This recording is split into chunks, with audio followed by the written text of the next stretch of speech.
Bonjour à tous. Mon nom est Pascal Borel et je vous parle des montagnes suisses.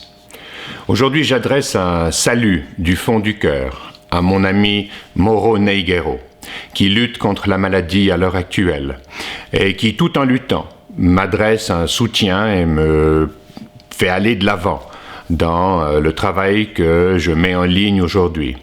Et je salue son courage, force et honneur, mon cher Mauro. Aujourd'hui, je vais revenir sur la vidéo que j'ai faite hier, où, au gré des commentaires, beaucoup de gens semblent penser que la guerre, la violence, n'est que l'ultime échappatoire qui nous permettra de restructurer nos sociétés en fonction de l'intérêt et du bien commun.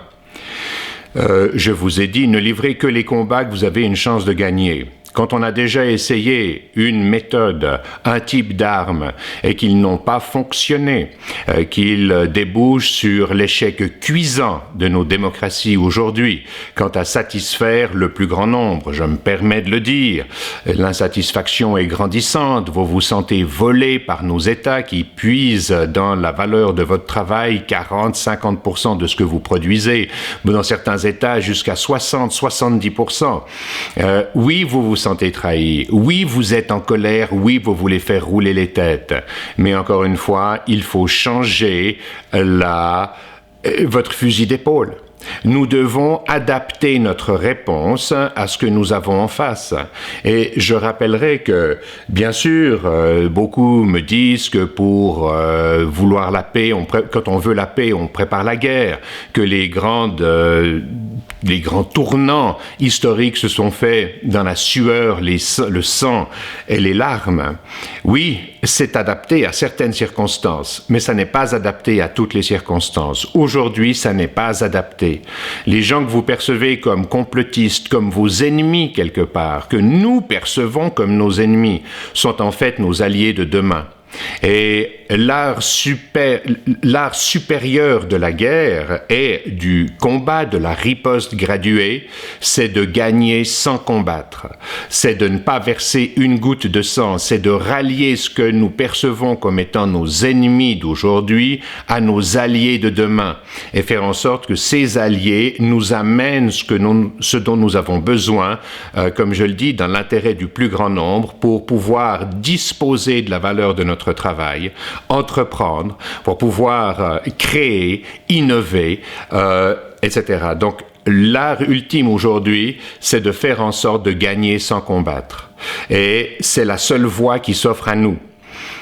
J'ai une admiration sans borne pour nos amis gilets jaunes en France qui, mis devant le fait accompli littéralement d'une augmentation des taxes sur l'énergie, se sont mobilisés.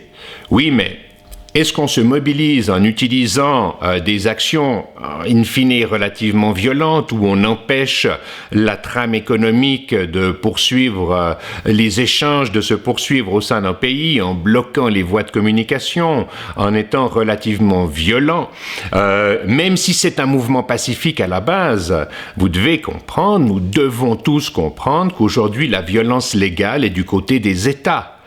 Il dispose de l'armée, il dispose des forces de sécurité intérieure, les polices, qui sont armées jusqu'aux dents, qui sont protégées par des casques, des boucliers, des gilets pare-balles, etc. Est-ce que nous pouvons croire un instant que c'est en utilisant les mêmes armes ou des armes qui s'approchent de ce dont disposent les gouvernements aujourd'hui que nous allons les battre et que nous allons obtenir la victoire pour tous? C'est non. Aujourd'hui, certaines circonstances peuvent exiger la révolution, peuvent exiger des morts, peuvent exiger du sang et des larmes, peuvent exiger que les têtes roulent. Oui, mais ça n'est pas le cas aujourd'hui. Et je ne suis pas là pour vous faire plaisir en vous racontant des histoires qui vous plaisent. Non.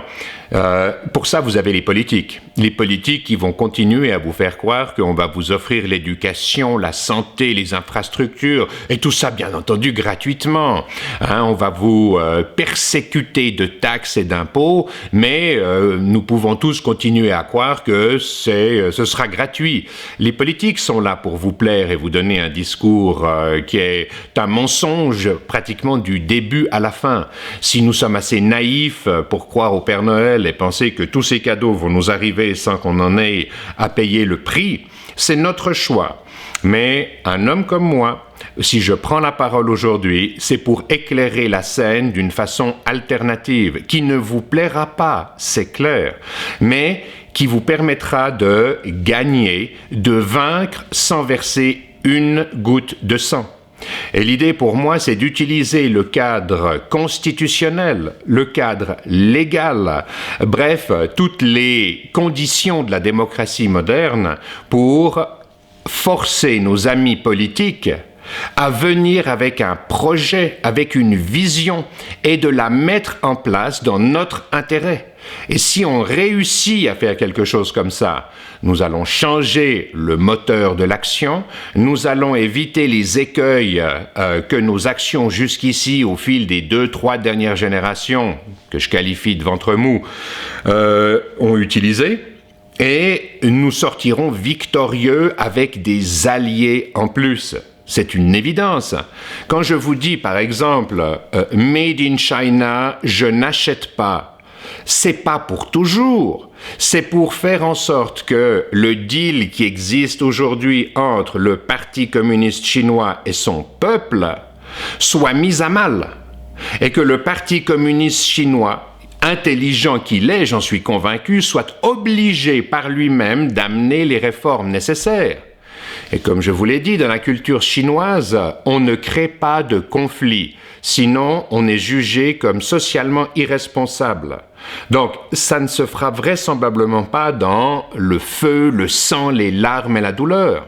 Non, au moment où le Parti communiste chinois comprendra que pour assurer sa croissance et le deal qu'il a avec son peuple, il est obligé de faire en sorte que nous jouions tous sur un terrain de jeu commun, avec une parité de monnaie qui ne soit pas manipulée, avec des conditions pour les investisseurs qui entrent qui soient les mêmes que les conditions que les investisseurs peuvent trouver en Europe, aux États-Unis, en Australie.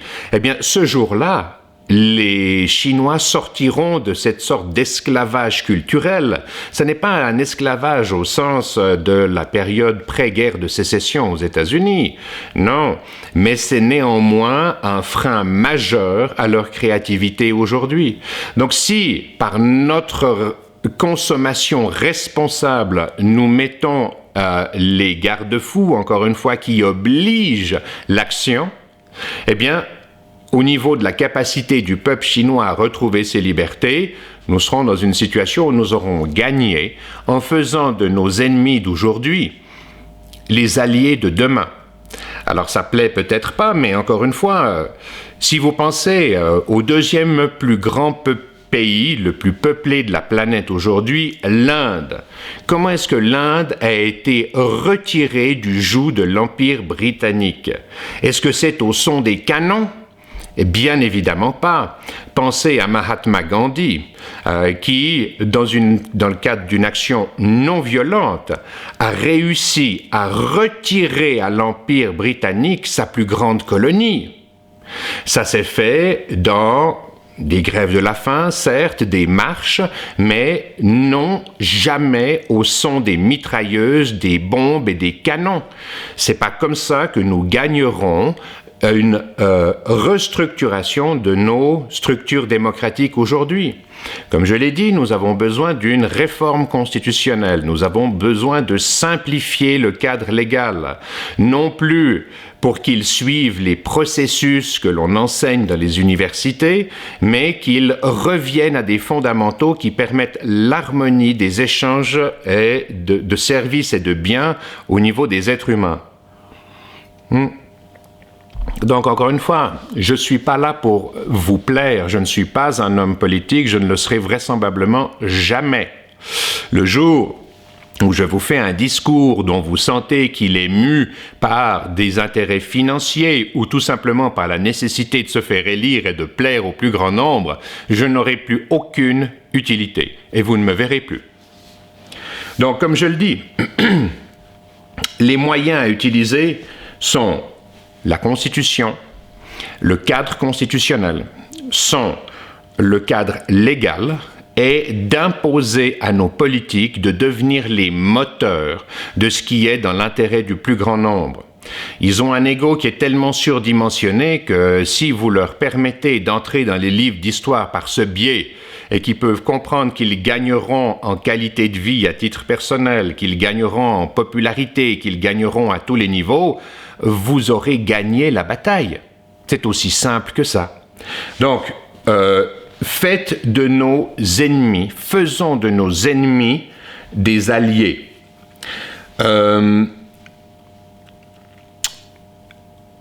Encore une fois, je ne suis pas là pour vous plaire.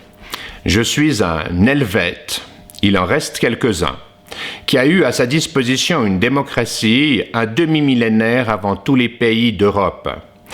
Et je suis attaché à mes libertés. J'aime mon pays pour ce qu'il représente aujourd'hui en termes de démocratie directe.